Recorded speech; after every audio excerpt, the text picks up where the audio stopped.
اور جہاں پہاڑ نہیں وہاں تپتے ہوئے صحرا ہے جو دشمن کی پیش قدمی کو بے حد مشکل بنا دیتے ہیں۔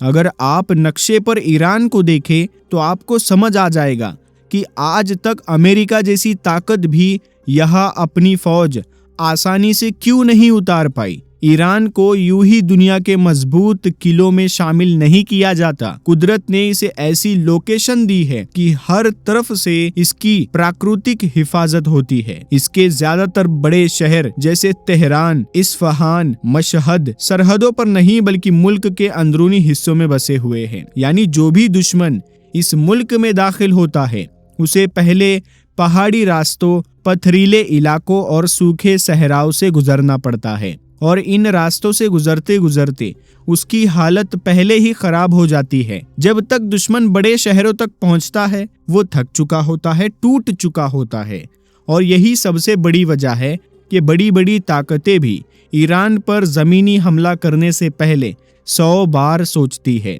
یہاں تک کہ امریکہ بھی سرزمین پر اپنی فوج اتارنے سے گھبراتا ہے۔ ایران کی سب سے بڑی طاقت اس وقت صرف اس کی فوج یا ہتھیار نہیں بلکہ اسٹریٹ آف ہارموز ہے۔ یہ وہ بے حد اہم سمندری راستہ ہے جہاں سے دنیا کے تقریباً 20 سے 25% تیل کی سپلائی گزرتی ہے۔ ذرا سوچئے، اگر یہ راستہ مکمل طور پر بند کر دیا جائے تو صرف ایک ملک نہیں بلکہ پوری دنیا کی اکانومی ہل سکتی ہے، تیل کی قیمتیں آسمان چھو سکتی ہے، بازار ٹھپ پڑ سکتے ہیں اور کئی ملکوں کی سپلائی چین رک سکتی ہے۔ یہی وجہ ہے کہ اسٹریٹ آف ہارموز کو ایران کی سب سے بڑی اسٹریٹجک طاقت مانا جاتا ہے، اور یہی وہ چیز ہے جس میں امریکہ جیسی طاقتیں بھی احتیاط برتتی ہے۔ لیکن جو عرب ممالک آج یہ سمجھ رہے ہیں کہ یہ آگ ان سے دور رہے گی، انہیں یہ غلط فہمی نہیں پالنی چاہیے۔ بہت سے لوگ مانتے ہیں کہ اگر ایران اس طوفان کی زد میں آتا ہے تو اس کے بعد باری دوسرے ملکوں کی بھی آ سکتی ہے، اور اسی وجہ سے لوگ کہتے ہیں کہ جو نشانیاں بیان کی گئی تھی وہ آج ہماری آنکھوں کے سامنے ایک ایک کر کے پوری ہوتی محسوس ہو رہی ہے۔ ان کے مطابق یہ صرف ایک جنگ نہیں بلکہ قرب قیامت کی نشانیوں میں سے ایک اہم مرحلہ ہو سکتا ہے۔ اللہ کا طے کیا ہوا وقت کوئی بدل نہیں سکتا۔ ہمارے لیے سب سے ضروری بات یہ ہے کہ ایسے فتنوں کے دور میں اپنے ایمان کی حفاظت کرے اور حق و باطل کے اس فرق کو سمجھتے ہوئے دین پر مضبوطی سے قائم رہے۔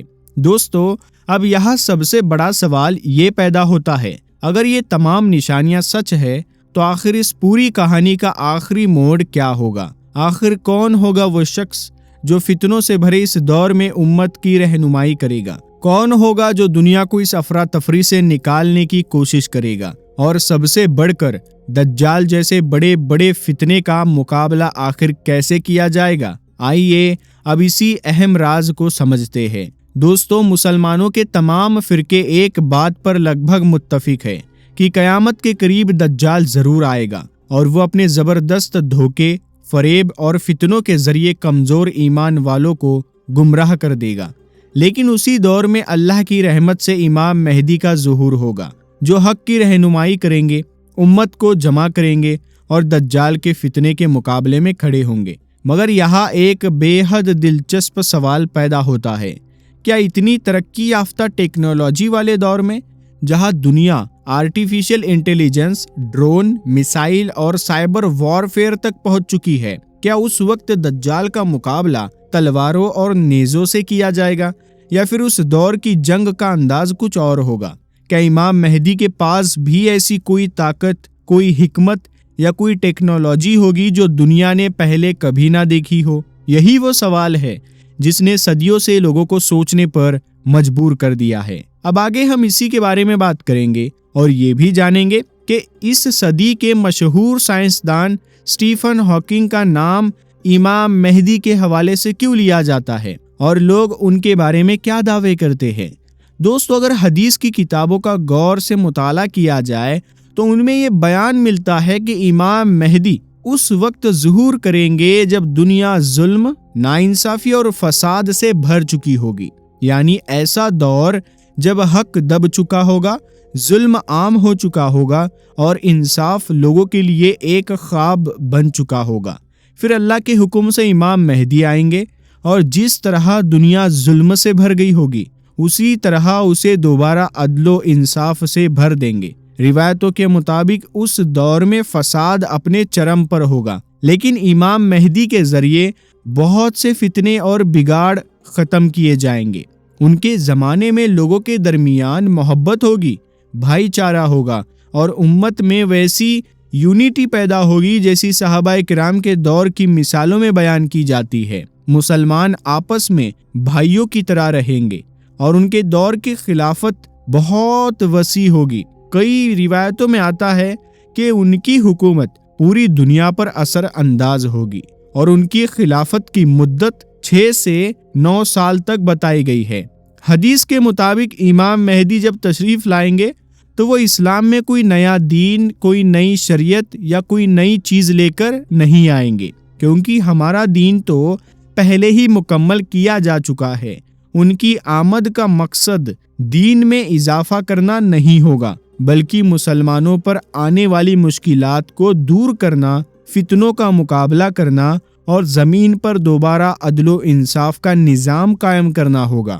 حضرت علی رضی اللہ تعالیٰ عنہ سے روایت ہے کہ رسول اللہ صلی اللہ علیہ وآلہ وسلم نے فرمایا، اگر دنیا کا صرف ایک دن بھی باقی رہ جائے تو اللہ میرے اہل بیت میں سے ایک شخص کو ضرور بھیجے گا جو زمین کو انصاف سے بھر دے گا، جس طرح اس سے پہلے وہ ظلم سے بھر چکی ہوگی۔ علماء بیان کرتے ہیں کہ امام مہدی کے دور میں لوگوں کو بڑی راحت حاصل ہوگی۔ وہ دور پریشانیوں کے کم ہونے، فتنوں کے دبنے اور انصاف کے پھیلنے کا دور ہوگا۔ مولانا مودودی نے بھی اپنی تحریروں میں اس طرف اشارہ کیا ہے کہ بہت سے لوگ امام مہدی کو صرف ایک روحانی یا پارمپرک شخصیت کے طور پر سوچتے ہیں، لیکن حقیقت شاید اس سے کہیں بڑھ کر ہو۔ ان کے مطابق آنے والا یہ لیڈر اپنے دور کا بے حد سمجھدار، دور اندیش، بصیرت والا اور غیر معمولی قیادت رکھنے والا انسان ہوگا۔ ایسا رہنما جو اپنے زمانے کے حالات کو سب سے بہتر سمجھے گا، سیاست کو بھی جانے گا، قیادت بھی کرے گا اور اپنے فیصلوں، حکمت اور قابلیت کے دم پر دنیا پر گہرا اثر چھوڑے گا۔ ایک روایت میں یہ بھی ذکر ملتا ہے کہ امام مہدی 7 جھنڈوں والے لوگوں سے ملاقات کریں گے۔ کچھ علماء اور تجزیہ کرنے والے لوگ اس کی تفسیر اپنے اپنے انداز سے کرتے ہیں اور کچھ اسے بڑے طاقتور گٹوں یا ملکوں کی طرف اشارہ مانتے ہیں۔ کچھ لوگوں کی رائے یہ ہے کہ اس سے مراد آج کے بڑے پশ্چمی طاقتور ملک ہو سکتے ہیں، مگر یہ تفسیر ہے، کوئی قطعی حقیقت نہیں۔ ان کے مطابق اس دور میں امام مہدی کی قیادت اتنی مضبوط، ان کی حکمت اتنی گہری اور ان کا اثر اتنا وسیع ہوگا کہ اسلام کے دشمن ان کے مقابلے میں کمزور پڑتے چلے جائیں گے۔ جو لوگ حق کے خلاف ہوں گے، جو فریب، ظلم اور فساد کے سہارے دنیا چلانا چاہیں گے، ان کے لیے امام مہدی کا دور بے حد سخت ثابت ہوگا۔ روایتوں کے مطابق انہیں علم بھی عطا کیا جائے گا، حکمت بھی اور ایسی قیادت بھی جو لوگوں کو حیرت میں ڈال دے۔ وہ ہر ظالم، ہر فسادی اور ہر دھوکے باز کے خلاف ڈٹ کر کھڑے ہوں گے اور انصاف کے قیام میں کسی سے رعایت نہیں کریں گے۔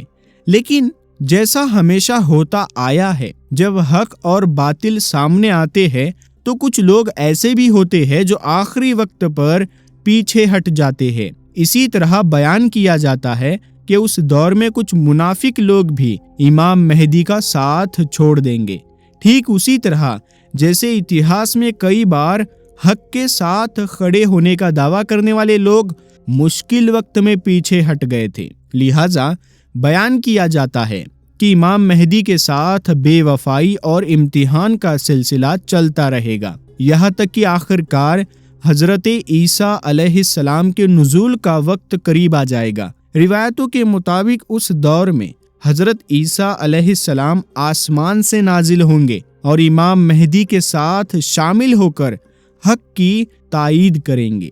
پھر حق اور باطل کا سب سے بڑا مقابلہ ہوگا اور ظالم طاقتوں کا خاتمہ شروع ہوگا۔ کچھ نقل کی گئی کتابوں اور تفسیروں میں ایسے بیانات بھی ملتے ہیں جنہیں کچھ لوگ آدھونک جنگی ٹیکنالوجی کی طرف اشارہ مانتے ہیں۔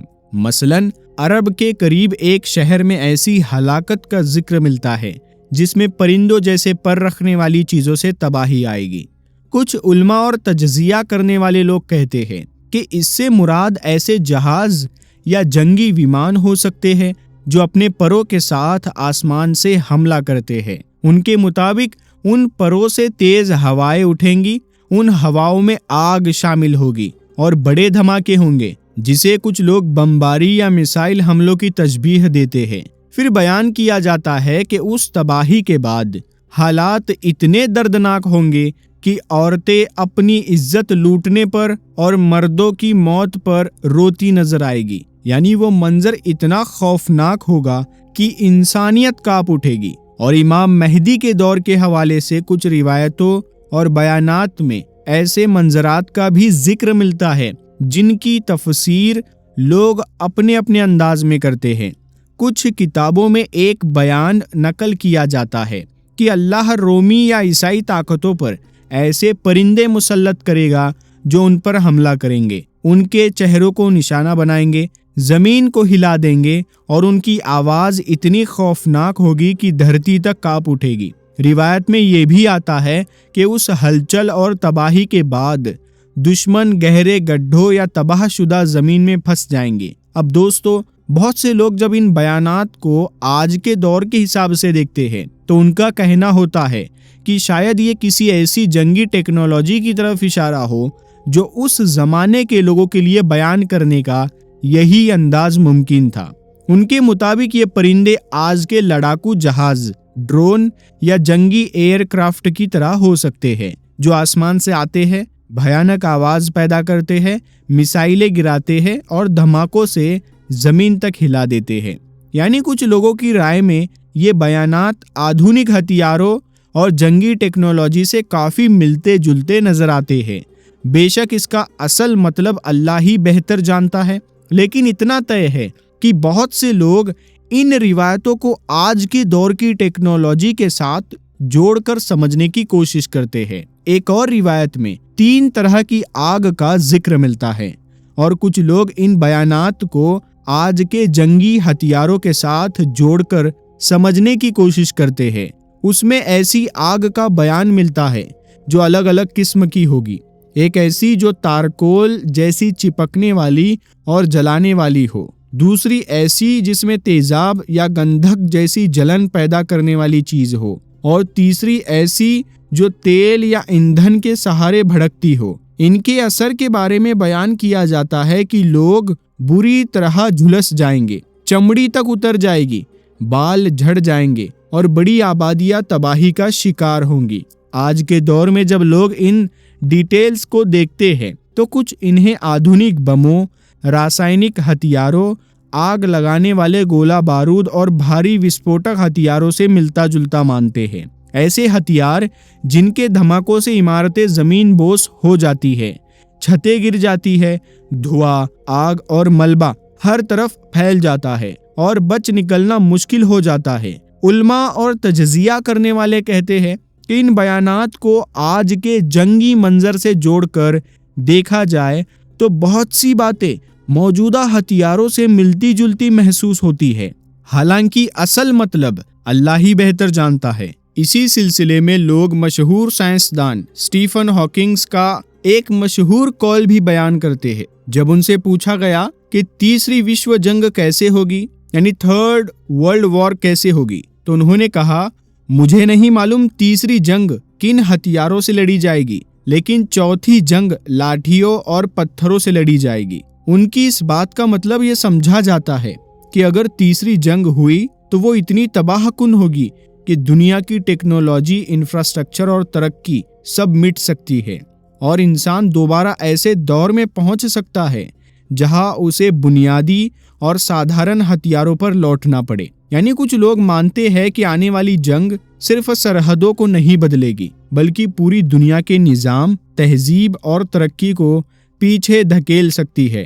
دوستو، اب ذرا غور کیجئے اگر یہ تمام علامات اور اشارے آج کی ٹیکنالوجی سے اتنے ملتے جلتے نظر آتے ہیں تو کیا یہ صرف اتفاق ہے یا پھر واقعی ہم اسی دور کے قریب پہنچ رہے ہیں جس کا وعدہ صدیوں پہلے کیا گیا تھا؟ یہ سوال انسان کو اندر تک ہلا دیتا ہے، کیونکہ جب انسان موجودہ حالات کو ان روایتوں کے ساتھ جوڑ کر دیکھتا ہے تو بہت سی باتیں حیرت انگیز طور پر ایک دوسرے سے ملتی ہوئی محسوس ہوتی ہے۔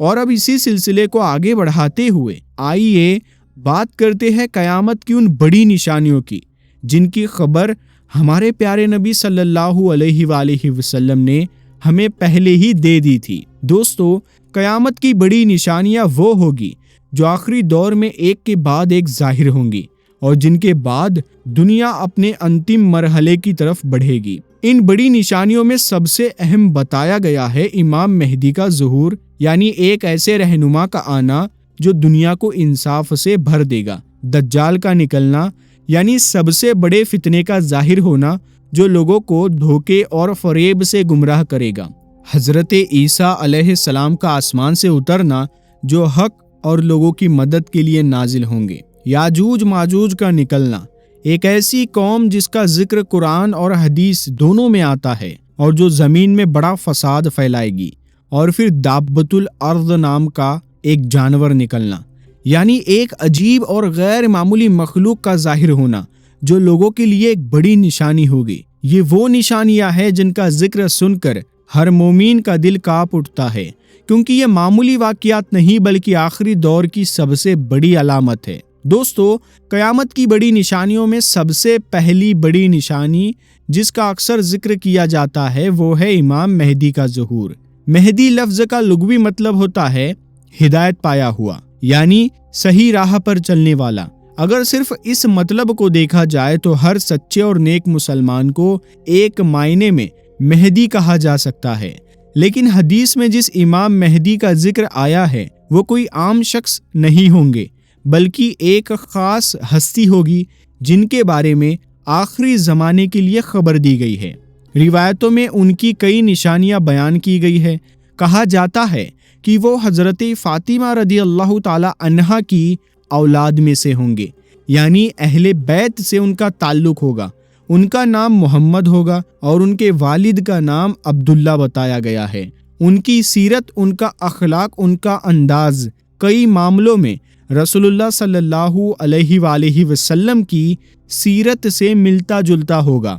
بیان کیا جاتا ہے کہ ان کا تعلق مدینہ سے ہوگا لیکن ان کا ظہور مکہ میں ہوگا، پھر شام اور عراق کے نیک لوگ، اولیاء اور ابدال ان کے ہاتھ پر بیعت کریں گے اور انہیں امت کی قیادت سونپیں گے۔ کچھ روایتوں میں یہ بھی آتا ہے کہ خانہ کعبہ کے قریب موجود خزانے یا مال کو نکال کر وہ مسلمانوں میں تقسیم کریں گے۔ ان کی حکومت پہلے عرب پر قائم ہوگی اور پھر اس کا اثر پوری دنیا تک پھیلے گا۔ وہ زمین کو عدل و انصاف سے بھر دیں گے، ٹھیک اسی طرح جیسے اس سے پہلے وہ ظلم اور ستم سے بھر چکی ہوگی۔ اور سب سے اہم بات، ان کی حکومت کسی نئے نظام پر نہیں بلکہ رسول اللہ صلی اللہ علیہ وآلہ وسلم کی شریعت کے مطابق ہوگی۔ امام مہدی کے دور میں ہی دجال کا فتنہ ظاہر ہوگا اور اسی زمانے میں حضرت عیسیٰ علیہ السلام کے نزول کا بھی ذکر ملتا ہے۔